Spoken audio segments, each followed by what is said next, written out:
Infelizmente, saímos com essa derrota no Maracanã e que sirva de aprendizado. Que sirva de aprendizado. Mas hoje eu não vou criticar o time não, porque é a primeira partida ainda. Muitos jogadores estreando no Flamengo. E eu vou dizer pra você uma coisa. O Flamengo pressionou no segundo tempo. O Samuel Lino entrou muito bem na partida. Eu acho que foi uma das melhores aquisições que o Flamengo fez nesse ano, juntamente com o Jorginho. Eu não vou criticar o time hoje, porque eu acho que se a gente criticar, se a gente começar a meter bala no time, vai desandar tudo. E é pior, porque o Flamengo tem time pra reverter, jogando lá em Minas. E nós vimos isso no ano passado, na Copa do Brasil. Nós vimos isso. Você se lembra daquele golzinho do Plata, né? Você se lembra. Então eu não vou criticar o time hoje. Eu vou torcer para que o Flamengo consiga reverter esse placar, que é muito possível. E pro Flamengo, que tem um timaço, tem condições de fazer. Mas para isso, vai ter que jogar muita bola lá na Arena MRV. Nós vamos aqui analisar juntamente o Felipe Luiz. O que o Felipe Luiz falou e depois vamos trazer para você o pós-jogo do Mengão. Deixa os créditos ao canal da Flamengo TV. Coloca nos comentários aí a sua opinião. Link na descrição como crédito Flamengo TV. Bora aqui analisar a coletiva do Felipe Luiz. Distintos que você tira de aprendizado em relação à parte tática, mental também, visando essa sequência. Sempre, como eu falo sempre, todo jogo deixa um aprendizado, deixa uma guia para onde podemos melhorar, onde podemos evoluir como equipe e também coisas positivas. Não é um adversário fácil, esperávamos esse jogo difícil e um resultado que dói, mas que está em aberta a eliminatória ainda. Boa noite, Felipe. Natália Brasil, da Rádio Roquete. Queria te fazer uma pergunta que ela tem a ver com o jogo, mas tem a ver mais com um jogador especificamente. No jogo passado contra o Atlético Mineiro, no final do jogo ali a gente viu a movimentação de você cumprimentando os jogadores, e a gente percebeu que o Hulk fez uma reclamação ali do comportamento do Alacian.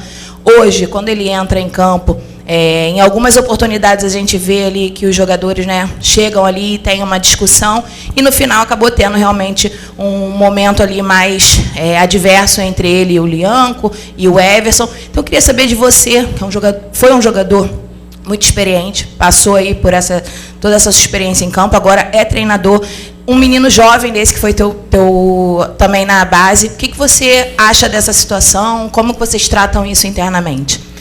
Eu acho que o Wallace é o jogador que é pelo caráter que ele tem, pela personalidade que ele tem.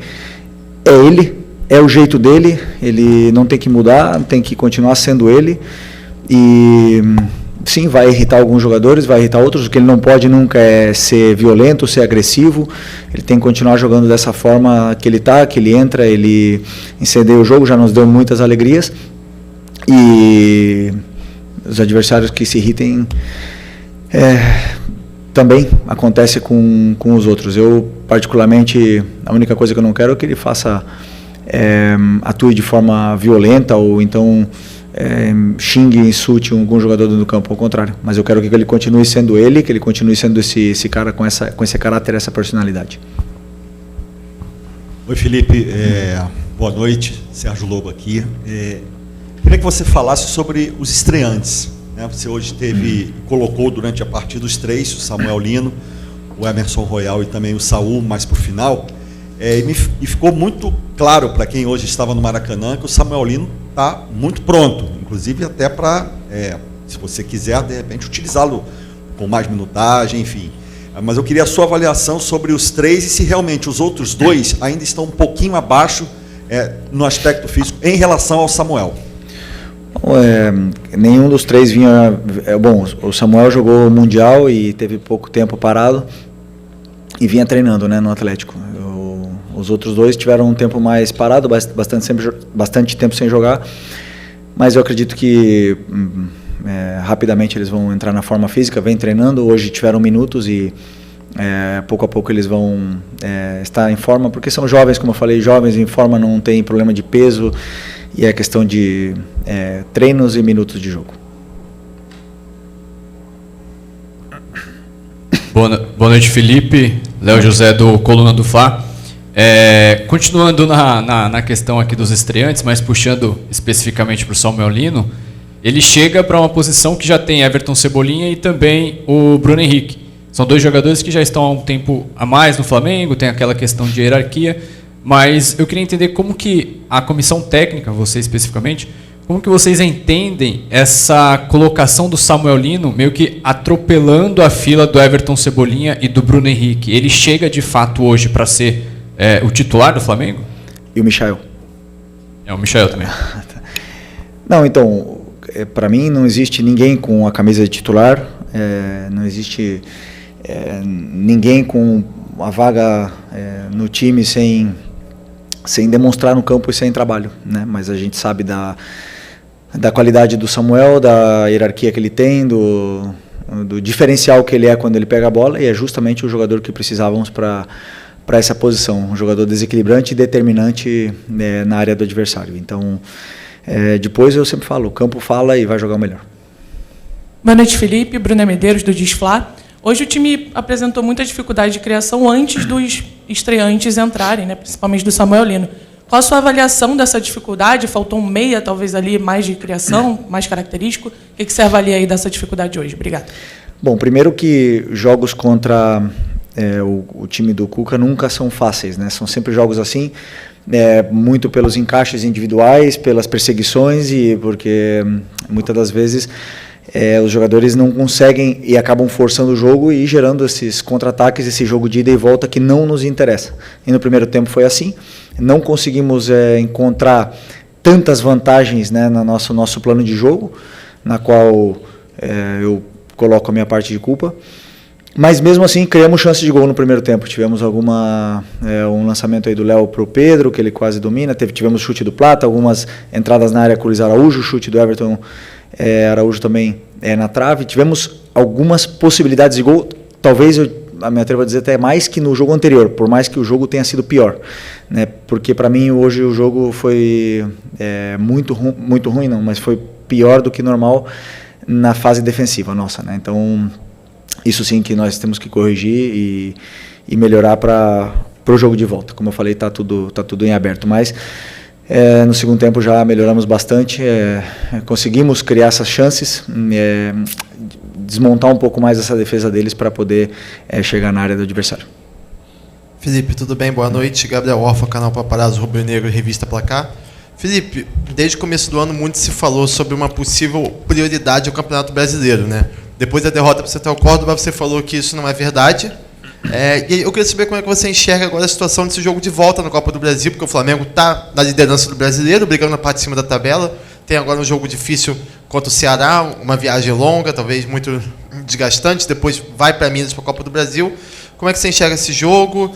Se você pretende ir com força máxima, tanto contra o Ceará quanto contra o Galo. E também, se você puder falar, aproveitando também, sobre os reforços nessa janela, se você já teve 4, e você teve um retorno também do Vitor Hugo. Quero saber se você pretende utilizar o Vitor Hugo em algum momento. Obrigado. Pessoal, antes dele responder, eu queria pedir que a gente fizesse uma pergunta. Nós temos muitos. Eu já até esqueci, a primeira é do... Ok. Não, é bom, como a gente já falou, Brasileiro e Libertadores sim que são prioridades, mas eu entrei hoje para ganhar. Com o time que entrou no campo, foi um time montado para vencer.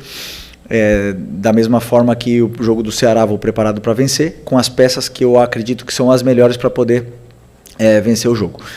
E depois na volta, claro que vamos para tentar reverter, como eu bem falei antes numa pergunta de um companheiro teu, e para mim, na minha opinião, está totalmente aberta. Sabemos que é difícil jogar no estádio do adversário, mas da mesma forma que eles venceram aqui, a gente pode vencer lá. Felipe, Felipe, aqui. Ok. No lance do gol, né, o Atlético fechou as linhas de passe, o Flamengo trocou passe dentro da área, resultou de um erro, o Coelho fez o único gol da partida. Qual a sua recomendação para os jogadores da defesa, zagueiros, goleiros, quem mais participar da saída de bola, em situações como essa, em que não é possível arriscar um passe ali, ou é muito perigoso, como foi, e o que é que saiu errado nessa jogada? Bom, eu não vi ela toda ainda, mas eu sei como é que o Atlético pressionava e sei como é que eram as soluções, né? Então, essa nossa saída de bola, ela nos deu tanto sucesso até agora, a gente saiu jogando de várias formas diferentes, contra várias pressões diferentes, e hoje aconteceu o primeiro erro, talvez, de saída de bola, que tenha acontecido o gol, na qual eu peço para os meus jogadores fazer isso, eu peço para eles saírem jogando, e eu sei do risco que existe, e algum dia iria acontecer, foi hoje, infelizmente. Então, a única coisa que eu quero é que eles não parem de tentar de sair jogando, porque eu acredito que no futebol dessa forma, essa é a minha ideia, e eles assumiram e entenderam bem o que eu quero e o que eu espero, né? Nessa saída da pressão, eu acredito que foi um passe onde o Léo não contava com que tinha um jogador esperando, não sei se era o Coelho, né, que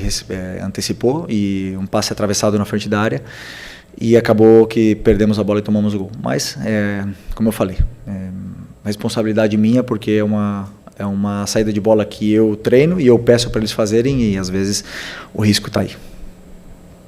Felipe aqui, Thiago Lima do GE, boa noite.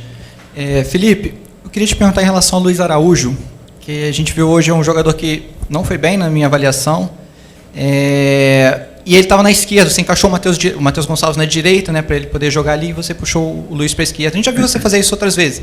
Eu queria te ver, saber como é que você enxerga o Luiz Araújo na esquerda. Você acha que ele consegue render ali o que ele rende na direita? Obrigado.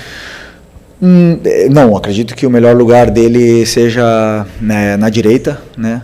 Mas hoje eu queria deixar o Matheus Gonçalves ali pelo drible que ele tem. Ele é um jogador de 1 contra 1, com esses encaixes, essas marcações individual, ele é capaz de tirar o jogador de cima, e sempre pensando em que o Luiz Araújo é letal e um finalizador nato, para quando a bola chegasse dentro da área para ele pudesse fazer os gols, do mesmo jeito que ele jogou outros jogos e fez gols e deu assistências do lado esquerdo, né? Sei que o jogo em si dele não é beneficiado com ele jogando na esquerda, mas a fase de finalização dele ali, eu acredito que sim. Mas como um jogador que se sacrifica pela equipe, fez com toda a naturalidade, tentou, como você falou, não foi um bom jogo, nem dele nem da equipe, mas isso é normal, e com certeza eu penso nele mais no lado direito. Felipe, aqui à sua direita, Gustavo, jogadores que acabaram sendo poupados hoje, foram poupados pelos números da fisiologia, da preparação física, ou foram em virtude de ser a Copa do Brasil? Não, foi um planejamento onde eu decido os jogadores, né? E nenhum deles, nem o Arrascaeta, nem o Jorginho, tinham sido vetados, mas eu acredito que pela sequência que eles estão tendo, também pelos dados, né? Mas pela sequência que eles estão tendo, não seria prudente colocá-los hoje e depois domingo também, então decidi por outras opções, também que encaixavam com o plano de jogo que eu tinha pensado. No caso o Matheus Gonçalves, no caso o Luiz Araújo, pensando no que poderia ser a partida, e também nas trocas. Então, no outro jogo, o Arrascaeta, que teve em campo, não foi beneficiado por esse plano, então optei por outras trocas hoje, optei por descansar ele para ele poder ter treinos aquisitivos e chegar bem no final de semana e na semana que vem. Felipe, boa noite. Pablo Rua, aqui do canal Voz do Ninho. Na semana passada elogiamos a bola parada do Flamengo, que o Flamengo tinha feito 3 gols. Dos últimos 4 gols foram 3 de bola parada. Agora, se tornou algum motivo também de preocupação, porque a bola está entrando um pouco com ela no chão de forma central também, ou isso você está vendo com normalidade? Qual é a preocupação? Desculpa, não... Se você tem alguma certa preocupação, porque a bola também não está entrando com ela jogada no chão, né? Só bola aérea praticamente. Não entrou. Hoje tivemos muita chance de gol, na minha opinião. Na minha opinião, não. Na verdade, tivemos chances de gol muito mais do que no último jogo. Tivemos bolas na trave, tivemos a chance do Lino, tivemos chances de fazer gol, tivemos gol impedido. A criação, ela muito é bloqueada pela qualidade defensiva do adversário. E como eu falei para vocês podem olhar nas estatísticas aí quantas vezes os times do Cuca são goleados, né? É difícil de entrar na defesa dele, porque é um time que defende bem, porque o modelo de jogo passa muito por essa fase defensiva. Então são times que te geram dificuldades na criação. Vão existir outros jogos que não vão ser assim, vão ter jogos que sim. Então eu acredito que o time eles estão com as soluções, e depois, claro, vão ter dias que vão estar menos finos, como o caso de hoje.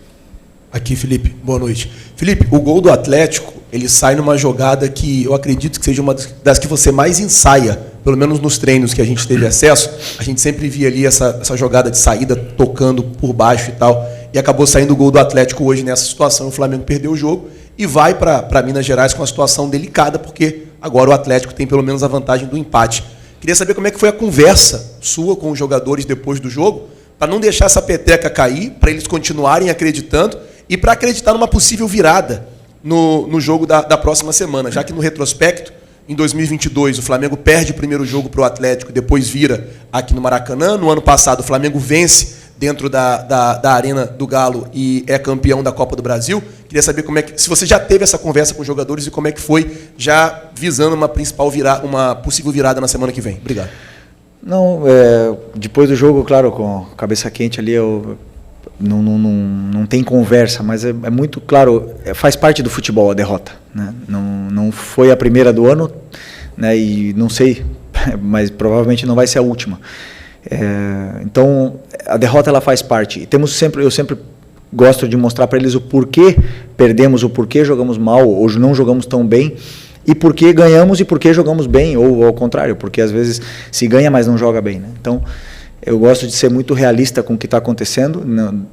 Amanhã temos pouco tempo até o jogo do Ceará, mas amanhã vou simplesmente analisar, rever todo o jogo novamente e passar para eles o que aconteceu no jogo para que esses erros sejam corrigidos. Mas a derrota, o resultado negativo, ele faz parte do futebol e claro que os jogadores estão com muita dor ainda dessa derrota, eu também, o que mais, mas sei que faz parte dessa nossa profissão e levantar a cabeça o mais rápido possível para poder vencer final de semana. Boa noite, Felipe, aqui, Cidão Marinho da Litoral News. No primeiro tempo, né, você falou um pouco sobre esse jogo mais acelerado da equipe do Flamengo. Eu senti um buraco dentro do meio de campo da sua equipe. Você acredita que teve falta de uma presença do Jorginho ou então do próprio Saul? Queria até que você explicasse qual seria a minutagem desses dois jogadores, né, qual seria a disponibilidade deles para o jogo. E até no gol sofrido, faltou ter um homem de armação mais potente para vir buscar essa bola, para jogar para a parte ofensiva? Obrigado. No gol foi um tiro de meta, não foi? Sim, mas se faltou essa presença de um meia de armação para vir buscar essa bola, o Jorginho faz muito isso. Bom, vamos lá. Primeira questão, o buraco que você via no meio campo era fazia parte do nosso plano de jogo. Os dois volantes estavam posicionados, mesmo se o Jorginho estivesse no campo, estaria posicionado no mesmo lugar dos outros jogadores, tanto do Alan como do Everton Araújo. E esse buraco existia para gerar esse espaço para a gente depois buscar essa bola, né? Então fazia parte do nosso plano de jogo. E por vezes saiu certo, a bola entrou por dentro, porque é um time que permite jogar por dentro. Ele bloqueia essa marcação individual, bloqueia teus jogadores e depende muito da qualidade individual, de ele tirar o jogador de cima, de vencer duelos e evitar passes verticais. E hoje tivemos muitas vezes esses passes verticais que nos geraram esses contra-ataques de ida e volta. E repito, sobre o Jorginho no gol do Atlético Mineiro, ele estaria posicionado no mesmo lugar do Everton Araújo e do Alan. O gol foi um erro de passe, onde o Léo Ortiz estava, acho que, livre. Mas acontece, como eu falei, acontece. Cada jogo a gente prepara um tiro de meta, um plano de jogo em função do plano de jogo que a gente tenha, e às vezes são diferentes, às vezes tem um meio armador, às vezes não, vocês podem analisar também.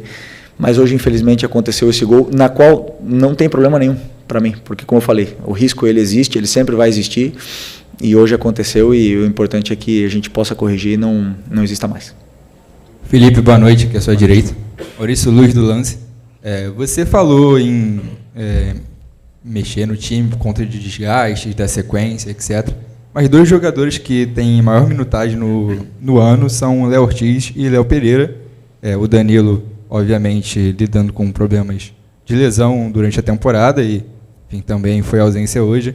Eu queria perguntar de você por que o Léo Ortiz e o Léo Pereira, por exemplo, têm essa sequência tão grande, principalmente nas ausências do Danilo, e o Cleiton, o João Vitor, enfim, outras opções não têm tantas oportunidades quanto jogadores, por exemplo, o Everton Araújo, que também saiu da base, mas vem tendo oportunidades no time quando o Jorginho ou outros jogadores precisam descansar. Obrigado.